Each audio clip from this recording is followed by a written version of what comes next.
right, well, welcome to week 8, folks. We made it this far. We're about a little past the halfway point of the semester. All right, so what we're looking at today is workshopping done right. So we've covered most of what you need to know for the evaluation essay already in the first couple of videos that we've covered on this. We talked about what you need to do for that essay, what kind of strategies you need to use, and looked at a few examples of other evaluations in the past. What we're going to do today, I want to focus mainly on how to handle these workshops, mainly because we've had a lot of issues with students who have not really done a good job with participating with the workshops. Okay, there have been some emails that I've gotten, a lot of people feeling frustrated because they're not getting feedback. They're posting drafts and nobody's commenting on them, nobody's giving them anything. Okay, so first off, we want to establish the schedule that we're working with here. Okay, so at our current pace, here's our schedule for this current project, which is the evaluation, as I mentioned. Okay, so this week is the revision workshop. All right, you should have a draft posted to your team's discussion board and be giving feedback to your teammates' essays. This is a revision workshop. We're going to talk over what a revision workshop takes in a minute here. Okay, but you need to have a draft posted to the board, and you need to be getting feedback from your teammates. Okay, whatever board you're using, however you're handling getting each other your drafts, there has to be a draft there, and people have to be able to give you feedback on it. Okay. Next week is the proofreading and editing workshop. Okay. By that time, you need to post a revised draft to the discussion board that's 90% complete, and give proofreading feedback to your teammates' essays. Okay. Once again, we'll be talking about what you need to do for this proofreading workshop in a minute when we get later on in today's session. Then next Thursday. Okay, you may notice it's the same week as that workshop. Next Thursday, the link opens to turn in the evaluation under the assignments tab. You'll need to turn in all of your drafts along with the final draft. Okay, just like we did on the previous one. Now, I should make note here. There were a lot of people on the last essay on the classical argument who turned in drafts as separate files. So you sent me 3 files. Okay, I explicitly asked you to combine them all into one file. Okay, I'm going to ask you to do that again. Every draft you need to copy paste into a single file that will start with the final draft, and then the proofreading draft, and then finally the revision draft. Okay, so that one file is what you turn in. Okay, there's been a significant lack of participation in the workshop sessions on the classical arguments, so to be helpful, we're going to try to go through how a proper workshop session works. Okay? And let's start off with why we workshop. Okay? So, Legalski makes mention in the early chapters of the textbook that one of his 10 core concepts is that writing is a social activity. Okay? That means that it is not solitary. You cannot just write in a vacuum and expect brilliance. Okay? You write for an audience, which is toward a particular consumer, somebody that you are aiming for with the message that you're trying to make. You also write for yourself to express your opinions, arguments, and other feelings. Okay? You would not be writing if you did not want to share those feelings. Now, a necessary step in the writing process is getting feedback from readers to know what you are doing right and what you're doing wrong. So that is the main point of a workshop. Okay? Workshops are about improvement, not so much criticism. It's not about tearing down your teammates. It is about helping them improve. Okay? So make sure that you are keeping that mindset in mind when you are working with your teammates in the workshop session. Okay? You want to try to help them improve. You want to try to help them get the best paper possible. To be successful, writers need multiple viewpoints to offer feedback on their work. So you cannot just rely on a single person to give you all the revisions. You need to have multiple viewpoints. You need to have multiple points of view to give you the right perspective on what needs fixing what might be confusing, what might need revision, what evidence may be or may not be required.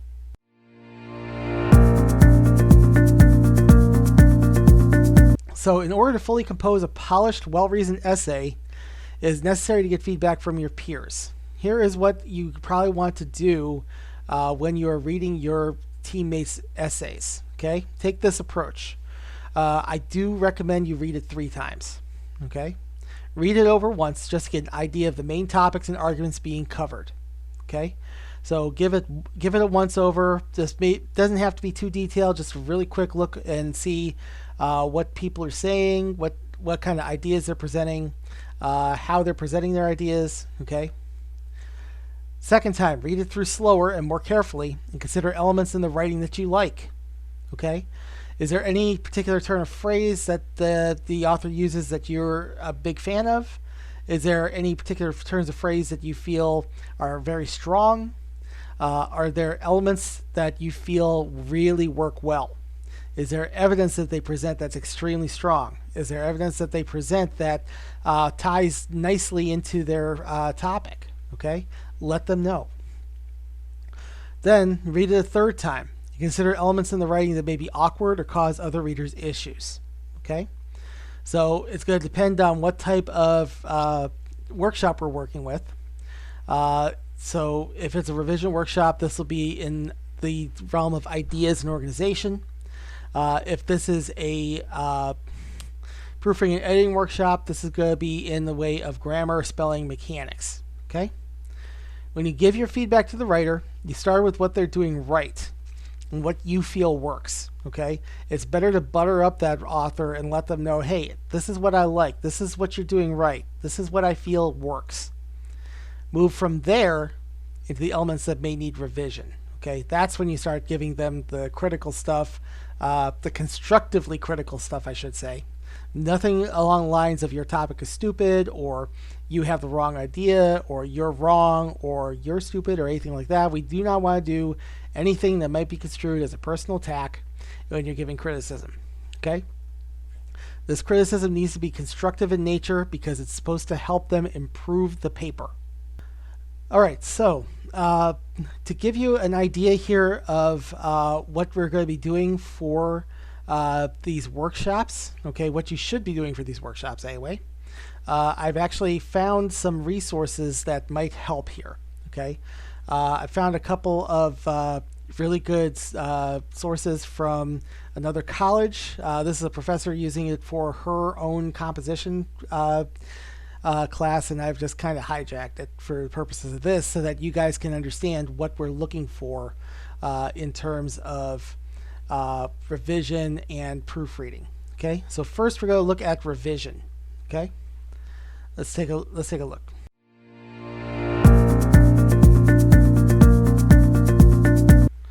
All right, so this is the This is the revision video that I found.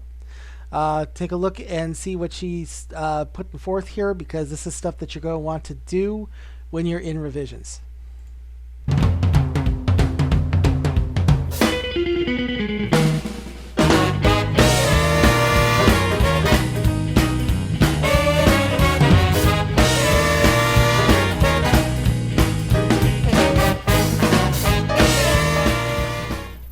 Revision and drafting are closely intertwined, and often writers will jump back and forth between them.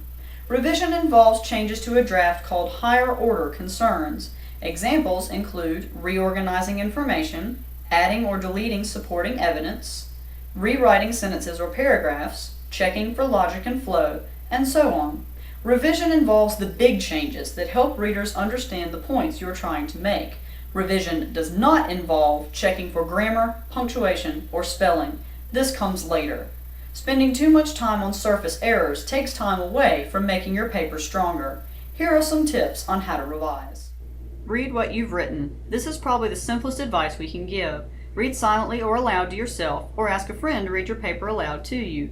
Jot notes to yourself as you read so you don't get bogged down trying to think of a new sentence or idea right then and there. Get through at least one full reading before you start making changes. Don't be afraid or guilty to cut sections that just don't work. Take some time away from your writing. When many of us write, we become so involved in what we've created that we tend to miss mistakes. It helps to take breaks after you've written sections so you can come back with a fresh mind. Do something else and don't think about your writing at all for at least an hour. When you come back, pretend like you've never seen this paper before. Save multiple drafts. During the revision process, you will make a lot of changes in many different places. If you save multiple drafts of your paper, you can track your writing progress and access deleted material. Saving multiple drafts will also help you if your computer system malfunctions while you're writing and your current draft is destroyed. You have some rewriting to do, but at least you don't have to start over. Create a reverse outline. A reverse outline is an outline you create once you've written several sections of your paper. Read each paragraph or section and write a one-sentence summary of each. Arrange these sentences into an outline or list and incorporate short one-sentence summaries of your supporting evidence for each point. This is to see what you've actually written versus what you planned or wanted to write. This also helps you check for logical conclusions, organization, and flow. Be honest during this process. If you alter your outline to avoid extra writing, you're only hurting yourself. View this process as helpful, not harmful. Many students do not like to revise. Some view it as punishment for writing badly in the first place. Others associate it with bad grades because a teacher's markings mean the paper is bad and needs to be fixed. Other students see revision as more work, and others see it as a process that forces them to evaluate their own work. Try to view revision as changes that make a paper stronger and clearer. If you play sports, you will not use the same strategy over and over again if it doesn't work. You'll find the parts that don't work, revise them, and try your play again. You're simply finding the weaker parts of your paper and making them stronger. This will help you earn a higher grade on the paper, compliments from your colleagues, and a better grasp of writing for the future. It will also give you more confidence in your own writing, something every writer should have. Ask others for help. There's nothing wrong with showing your writing to others for the purpose of improving it. Often, friends, family, and colleagues can offer valuable insights on your writing. However, keep in mind that you must be willing to take criticism with praise. You must also be willing to tell the person reading your paper that they should be honest with you. Don't take it personally if they give you suggestions. Also, check out your university writing or tutoring center. The students and faculty who work there are trained to help you with all stages of the writing process. And remember, you don't have to take every piece of advice given to you. In the end, you are the author of your paper. Read for conciseness and consistency. As you read your paper, check to make sure you've said what you meant to say in as few words as possible. If you've used flowery or padding language that may hide the meaning of your points, trim your sentences down. If you've used a particular word or phrase several times in your paper, make sure you've used it correctly. Look it up in a dictionary or your textbook to ensure you understand it. Also keep style and project guidelines in mind. If your teacher has given you specific instructions or asked you to use a style guide, make sure you have done so. Create a style sheet. A style sheet contains various formatting tips and should be personalized to your own writing style. Create one for yourself that addresses aspects of writing you've struggled with in the past, specific grammatical rules, common spelling errors, margin requirements for your discipline, and so on. It may help to look through previous assignments to see comments from teachers and friends. Look for specific issues in your writing. Look for issues that you struggle with on a regular basis, and really focus on those when you read. If you ask for help from a friend or writing center tutor, explain these issues and ask them to pay particular attention to them. If you know ahead of time what parts of the writing process give you trouble, you'll be better equipped to help yourself during revision stage. Use available resources. If your university runs a writing or tutoring lab, ask if they have materials available or schedule an appointment with them. Use your university or local library to find sample papers or self-help books, or ask your professor for advice. Never be afraid to ask for help or look for available resources that will help you become a better writer. Because revision is the stage that takes the longest next to drafting, we cannot include a complete list of revision techniques in this podcast. There are many different strategies you can use to reorganize, restructure, and rewrite your paper, so take a look around your university and see what resources are available to you. You can also check out the Purdue OWL online at owl.english.purdue.edu for writing tips and tricks. See you in the next stage.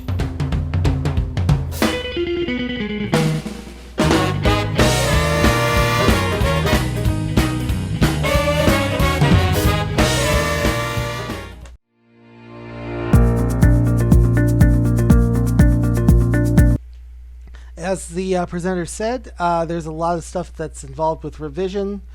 She gave you some really good stages to go through. The style sheet stuff, that kind of applies more to proofreading than it does to revision. However, it's probably still a good idea because it helps you to retain your voice. Okay.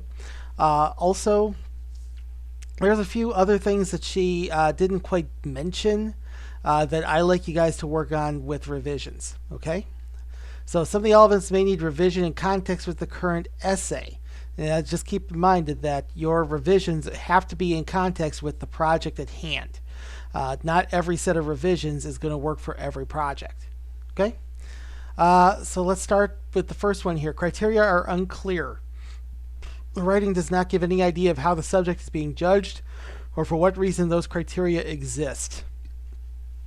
Okay? Remember, we actually talked about this in the Collaborate sessions last week. Okay, some people are actually getting confused over what criteria are and are basically saying that the subject is the criteria. This was especially evident with some of the responses to the past reviews, some of the sample evaluations that I showed you guys in last week's lecture. Let's be clear here. There's a difference between the subject being evaluated and the evaluation criteria. Okay?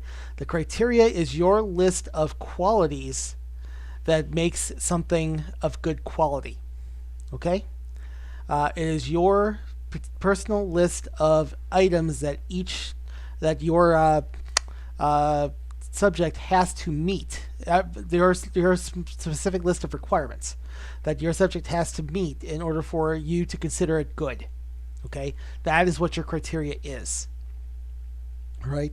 When I ask you to give a list of criteria to go along with this essay, that's what I'm talking about. Okay? And also, you are going to have to try to integrate that criteria into the essay itself. You might also remember last week we also read the EMP essay by Jackie Wingard, and you saw what she did to integrate her criteria right into her introduction so that the audience members are clear 100% what it is she's talking about. Okay? So, if the criteria are unclear, you want to make sure that the author knows about that. Okay? Next, the details are not present. The writer does not have a clear idea of what sort of subject the writer is dealing with because there is not enough specific detail included. Okay? That should say the reader does not. Okay? The person who is reading your essay, if they're telling you that it needs more detail, it means they cannot understand what it is that you're writing about, and they need more detail to fill out that picture so they fully get and understand what it is you're saying. Okay? We have organization. If the essay is arranged in a haphazard way or in any order of arguments that either confuses the audience or makes little sense. Okay? You need to have a logical progression when it comes to what you are going to do with the essay, how you're going to express the elements of your evaluation. What order is the priority list for your criteria? What's most important, next important, so on and so forth. If you cannot make that clear to the audience by way of your organization, if your organization is confusing, if you think that you've written the essay so that the most important thing about this movie is the plot line, but the way you've written it makes your audience think you think the most important thing about this movie is the brand of chewing gum that the hero chews. Okay, that's going to be bad organization. That probably needs a little bit of reorganization. Okay. Then we have readability issues.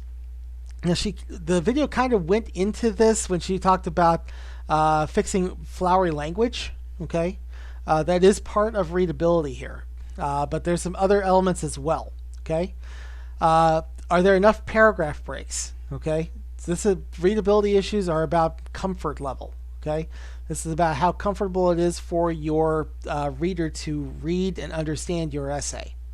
So paragraph breaks are a must.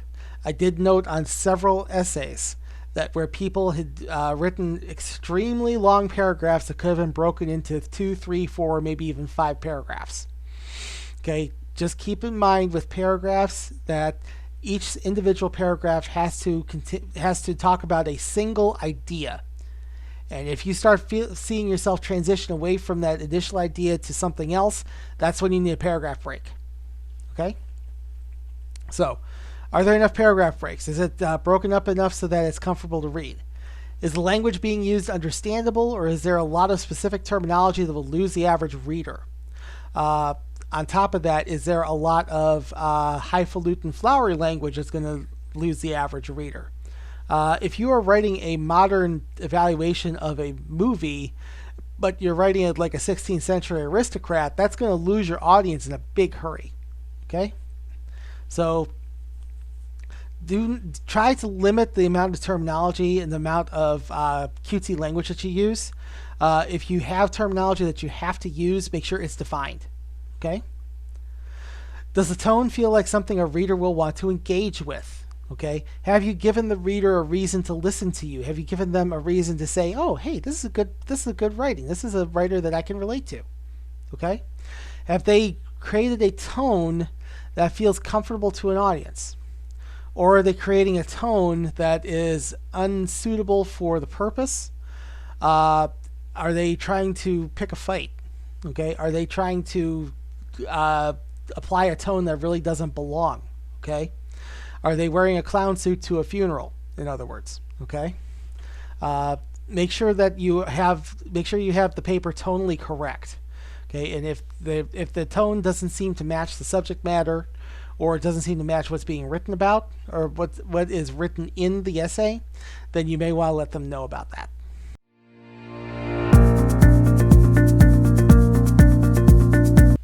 All right, and once you have the revision feedback, it's up to the writers to integrate that feedback into their works. Okay, it's up to you to decide how much of it to integrate into your next draft. As the video said, ultimately you were the author.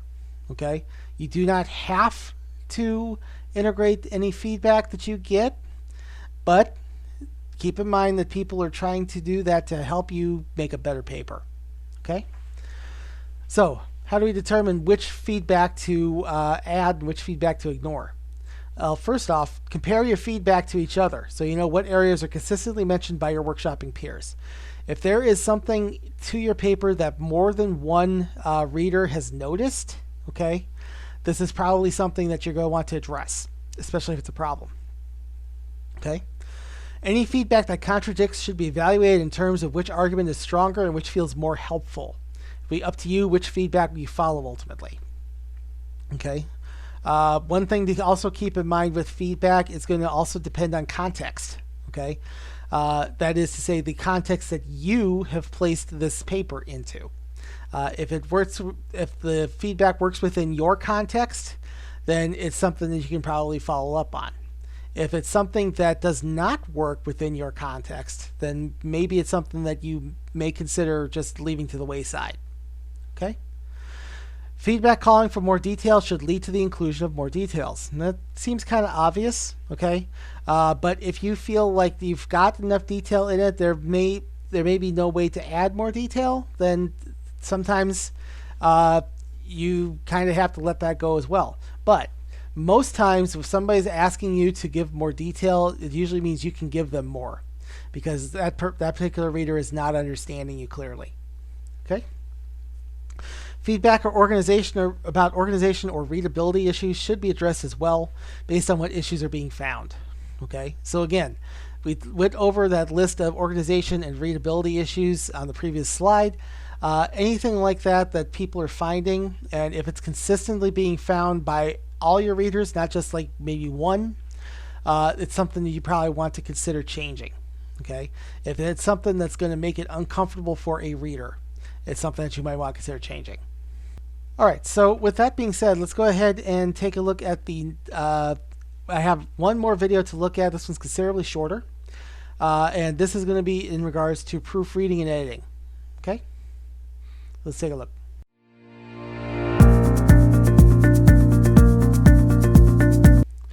All right, so this is from the same professor, and she's going to take you through the proofreading process. And it's a lot quicker than the revision process, so just hang in with me, okay?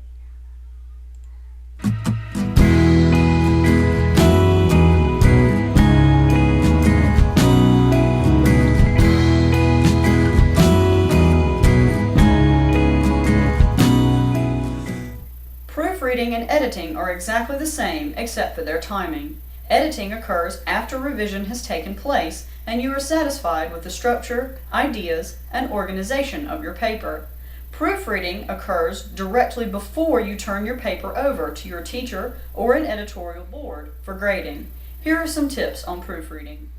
Read your paper silently and aloud. Don't forget that you can also cover every sentence but the one you're reading to focus on each word individually.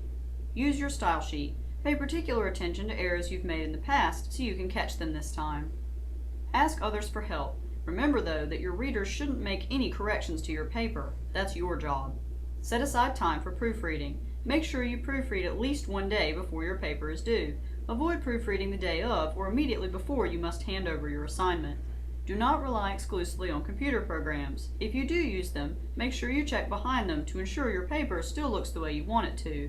Don't forget about your formatting. Double check margins, page numbers, spacing, and so on so your paper looks absolutely perfect. Also, don't forget to check your final draft against your discipline style guide. Proofreading is the last-ditch edit of your paper. This is the stage where you make final, last-minute adjustments before handing your hard work over to be graded. Feel proud of the work you've done and the distance you've come as a writer. See you on the next paper.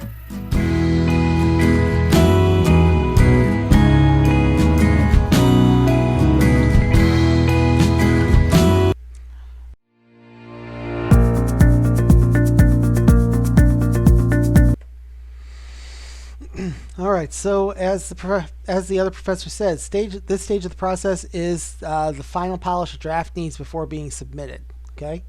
That's why I do say it's called polish. At this point, the draft you present for proofreading and editing should be at least 90% complete. Any revisions mentioned in the previous workshop should already be integrated. Okay. Now she did a pretty good job of covering all the stuff that you're supposed to put into proofreading. Okay. Proofreaders are looking for mechanical issues in the essay. So here's what they're looking for specifically. Spelling. Are your words spelled correctly? And are they in line with the standards of the language and the region in which you are writing? Okay. Now, here is something that's very difficult for some people to grasp with the English language, and that is it's kind of regional. Okay. Specifically, there's one particular region that is the United States that is different from the rest of the English-speaking world. Okay, most of the rest of the world that uses English is using what I call continental English.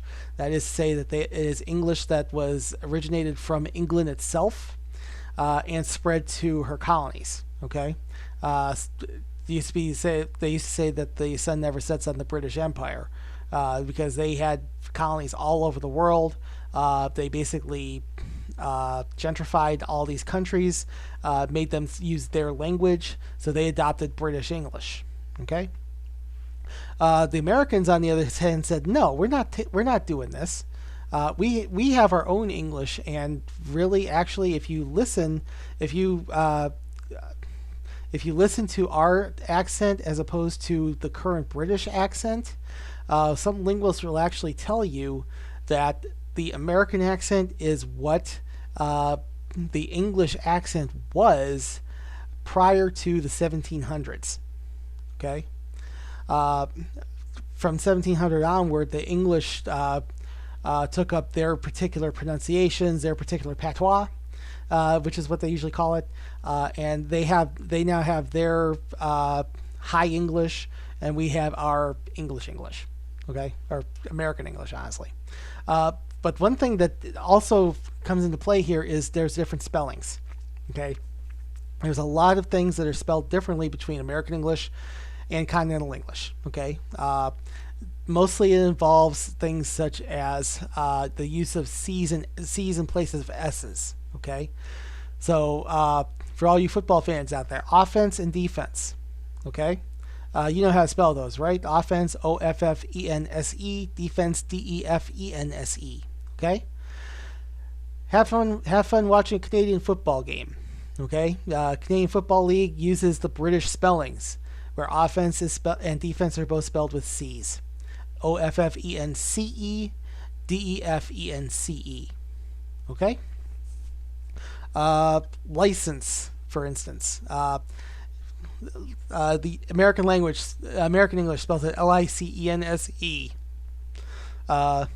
If you have ever seen the James Bond film License to Kill, the spelling of license in that title is the British spelling, Licence. Okay. Some of the differences are kind of crazy. Okay. A couple of the crazier ones. One of them is aluminum. That's how the Americans pronounce it, and that's how the Americans spell it, Aluminum. Okay. Not only do the British spell it differently, they also add 2 syllables. So instead of aluminum, it's aluminium, Aluminium. Okay. Another one that's kind of more accented than anything, because it's still spelled the same. American military will use lieutenant as an officer rank, Lieutenant. Okay, it's still spelled the same in Continental English, but when it's spoken, they pronounce it lieutenant for some reason. Okay. The craziest spelling related one, though, has to be the word maneuver. Okay. In American English, maneuver is spelled Maneuver. Okay. And I will actually tell you this. There is, I am not embarrassed to admit this. I know of certain plot points from American Girls novels. Okay. One of the American Girls sequences of novels takes place middle of World War II. And one of the characters in it is a British exchange student, okay, who enters a spelling bee, and is almost eliminated when she gets the word maneuver because she spells it the British way. And when the judges figured out that that's what she did, they award her the point for the word because, according to her, it's the right spelling. Okay. Now, as I mentioned, the Americans spell maneuver Maneuver. The British spell it Manoevre. Okay? Same word, pronounced the same, but 2 entirely different spellings. Okay? And this isn't even getting into extra R's, extra U's, and reversals of R and E. Okay? So, this is some stuff to consider when you are proofreading. Okay? Does it match up with the locality, or is the spellings regionalized? Okay. Grammar. Are your sentence structures good? Have you eliminated run-on sentences, comma splices, or sentence fragments? Now, just to refresh your memory, what these are. Okay. You want to make sure that all of your sentences are complete. Okay. They have full subject, full predicate. Okay, and any kind of descriptors that you need to get your point across. Okay, just as a refresher here, run-on sentences are going to be sentences that should be broken up because they're actually more than one sentence's worth of information jammed into a single sentence. Okay, comma splicers are kind of similar. It's that where there should have been a period, somebody is stuck in a comma. Okay, to basically just extend things. I'm not sure if I mentioned it in this class, but I have mentioned before that I really dislike William Faulkner, and the reason why is because he uses semicolon splices when he writes his books. He writes immensely long sentences, and instead of using periods, the man, seriously, I swear, he's got a pepper shaker full of semicolons and just throws them all onto the page. Okay, and that's one of the reasons why I hate William Faulkner. Okay. So, sentence fragments are going to be partial sentences where you have only a subject or only a predicate and you don't have the full structure. Okay? So, make sure that all of the sentences in the work are grammatically correct. Okay? One thing that the other professor mentioned that it's a really good idea to do, read it aloud. Okay? Because sometimes if you're reading it just silently and in your head, something's going to get missed. Okay? If it sounds funny, then it's going to stick out at you, and then you're going to say, okay, there's something wrong here. Let me pick it out. Okay? Then we have mechanics. This is mainly dealing in punctuation. Okay? Is your punctuation correct for the context? Have you utilized the right words and punctuations for the right situations? Okay, are you using the right verb tenses? Are you using the right plurality in terms of your adjectives and nouns? Okay, are you using the proper punctuation? Are you not like a past student I had who decided to replace all of his periods with commas? Okay, and yes, somebody actually did that. Okay, we do not want to do that or anything like that. We want to make sure that it's mechanically correct. Okay, that's the big deal here.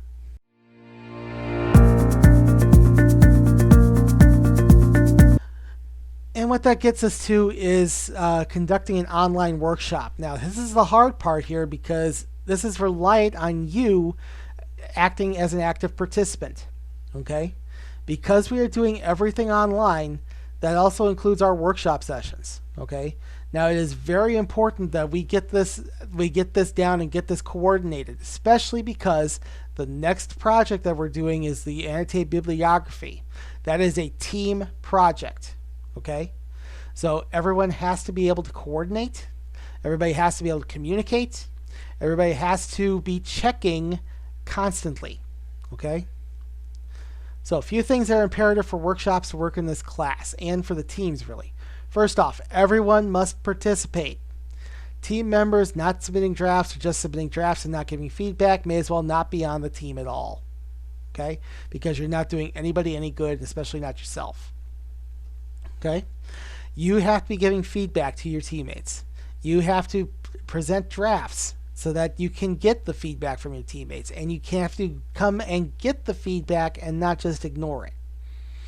Okay, here's another thing. Everyone must check for drafts regularly. During the workshop week, I'd recommend checking for drafts at least twice daily, maybe once in the morning and once in the evening. Everybody's going to be working on a different schedule here. So it may be possible that some people are submitting their drafts to the message board later than others, okay? Or to whatever system you're using, okay? That gets us to the next point here. Find a system that works for your team, okay? Some people are sticking with the discussion board that I've set up. I have some other teams that are starting using Google Drive as a clearinghouse for workshop drafts, okay? Any system works so long as everyone can agree to use it and check it. That is the big key here. Okay, everyone has to agree that yes, we are going to do this course of action. Yes, we are going to check this. Yes, we are going to participate in this. Yes, we are going to be regular consumers of this particular style of teamwork. Okay, it has to come together. Also remember that it is your responsibility to participate in the workshop with your teammates. They are counting on you. And likewise, you are counting on them. Okay? You guys have to coordinate things. And you have to make sure that you are presenting your drafts and everybody is giving feedback. And you are giving feedback in return to other people's drafts. Okay? I can't really do much on this end to force you guys to do this. Ultimately, it comes down to your own sense of responsibility. All right? All right, so that's going to do it for this week. I know this is going to be a short lecture. I was kind of anticipating that. So continue working on these evaluation essays. We're going to have you guys doing revisions for them this week. Next week is going to be proofreading and editing. Next Thursday is when the link opens up to turn them in. Okay. Next week's lecture, just so you know, we're going to start talking about what's going to be asked of you for the annotated bibliographies. We're going to start talking about what exactly happens with the annotated bib and what skills you need to know to complete that project. Okay, and also how it's going to work with the teams. It's going to be kind of something you may not be expecting on how we're going to put this together. Okay, so until next week, basically. Keep working on these evaluations, keep working with the discussion boards, keep working with MindTap, try to keep up with everything that you can. And another Collaborate session will be coming up next Thursday. Hope to see everybody there. Until then, see you guys next time. Thanks for watching.